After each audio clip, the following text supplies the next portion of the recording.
Two fuel switches, 1 second apart. Both engines shut down midair. Air India Flight AI171 had just taken off, then nosedived into disaster. Was it a tragic mistake, a hidden electrical fault, or a deeper design flaw Boeing ignored for years? Today at Top 10 Aviation, we're going to analyze and discuss about the tragic yet mysterious loss of the Air India Boeing 787. Hit like, subscribe, and let's dive right in. Now before we start, I want you to understand that it's crucial to watch this video until the end, because what I reveal in number 1 might completely change your view of this crash. Number 10. A perfect routine takeoff until it wasn't. At first everything was normal. The 12-year-old Boeing 787-8 registered VT-ANB lifted off from Ahmedabad bound for London Gatwick on June 12, 2025. The weather was clear, the takeoff weight was within limits, and both engines roared to full thrust. The 56-year-old captain and his 32-year-old co-pilot had thousands of hours between them. At 8:08:42 UTC, the Dreamliner reached 180 knots, and then something unthinkable happened. Both engine fuel control switches, just below the thrust levers, suddenly moved from run to cutoff. One, and then the other. Within seconds, the twin Gen X engines lost power mid-climb. But why would that happen? It's what comes next that changes everything. Number 9. The cockpit confusion caught on tape. When investigators listened to the cockpit voice recording, they uncovered a chilling exchange. Right after the engines lost power, one pilot shouted, "Why did you cut it off?" The other replied, "I didn't." Those 5 words cracked open a mystery. If neither pilot touched the switches, what caused them to disengage? Was it a ghost electrical glitch, or something far more human and accidental?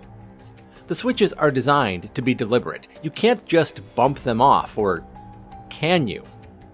This cockpit moment fuels debate. Was it a design oversight that allowed the switches to move too easily?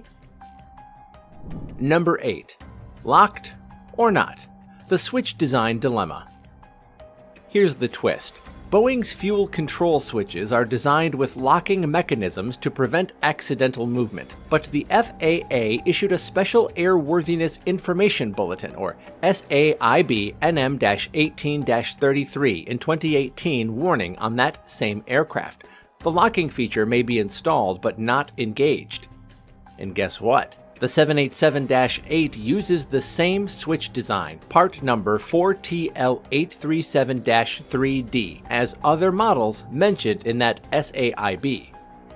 Yet, because it wasn't an airworthiness directive, it was never mandatory to inspect. Air India confirmed no inspection was ever done. So was the doomed Dreamliner flying with disengaged locks on the very switches that cut off both engines? Let that sink in. Number 7. The 1 second gap that changes everything. Engine 1's switch moved first. Then exactly 1 second later, Engine 2's switch followed. That detail is massive because it suggests a sequential event, possibly a deliberate dual action or perhaps a fault affecting both switches through a shared system. Mechanical coincidence? Electrical misfire? Some experts argue that the 1 second delay points to human input, but others suggest that if the switches were electronically compromised, a cascade failure could have triggered both in rapid succession. Whatever the cause, that single second has investigators scratching their heads.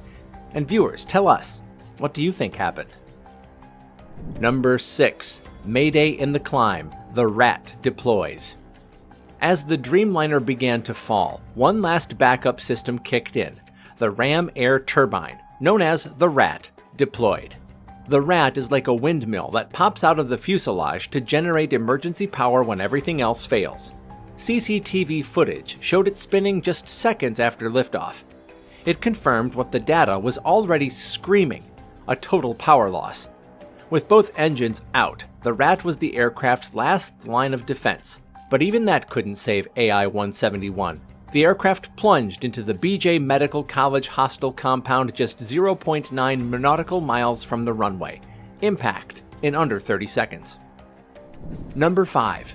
the fuel switches that came back to life. In a bizarre twist, 5 seconds after the rat deployed, the fuel switches returned to run. That's right, one by one, both switches flipped back to on mid-air, likely by the pilots in a desperate bid to restart the engines. And here's what's even crazier. Engine 1 responded. Its core deceleration stopped, reversed, and began accelerating again. Engine 2? It struggled. The relight sequence activated, but it couldn't stabilize. Some argue this partial relight proves the pilots were desperately trying to save the aircraft, but was it already too late? Number 4. What the EAFR really reveals. The Forward Enhanced Airborne Flight Recorder, thankfully recovered, captured it all. Every V-speed, every switch movement, and every second of cockpit audio. At VR, the aircraft lifted off normally. Seconds later, the engines cut off. By 8:08:52, the APU air inlet door opened automatically, triggering an auto-start sequence. The 787's Full Authority Digital Engine Control, or FADEC, system kicked into recovery mode. But there was no time. Within 30 seconds of liftoff, both engines had failed. Relight attempts had begun, and the aircraft had already struck trees. The EAFR didn't lie, but it raised the ultimate question. Was the problem mechanical or human?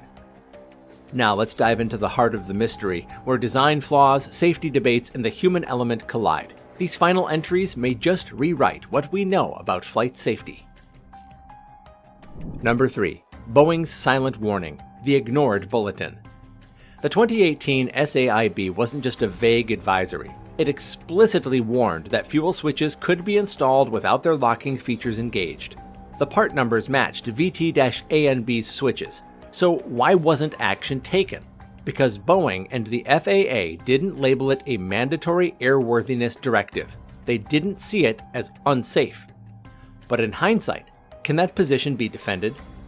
Multiple aviation experts now argue that critical components like fuel control switches, especially those capable of shutting off engines in flight, should never rely on optional safety features. This wasn't a bug, it was a blind spot in the system.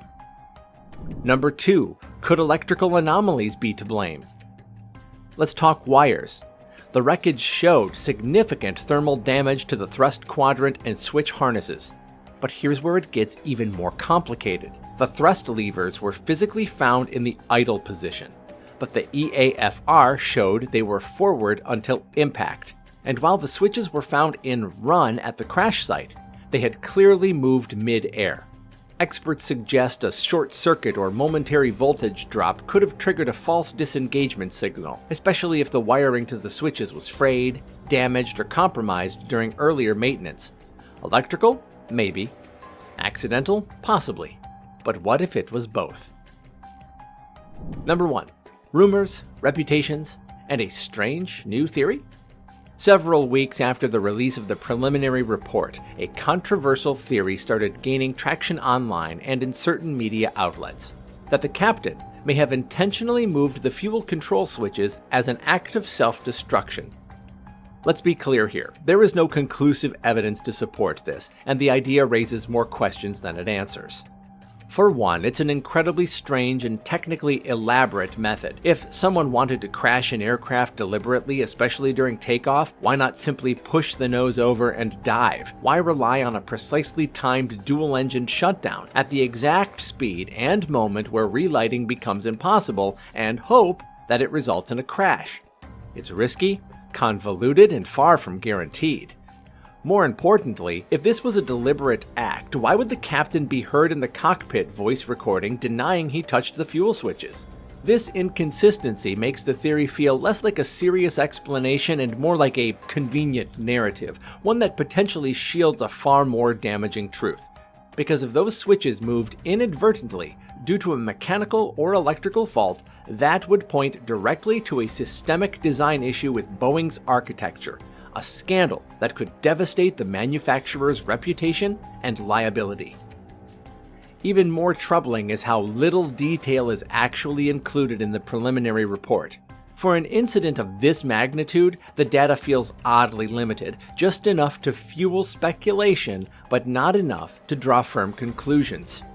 Some have suggested that this scarcity of information might be deliberate, a way to observe public opinion and media narratives before steering the final report toward whatever explanation is most publicly palatable.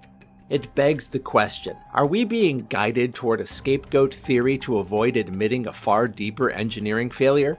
And if so, what does that mean for the safety of every 787 still flying today?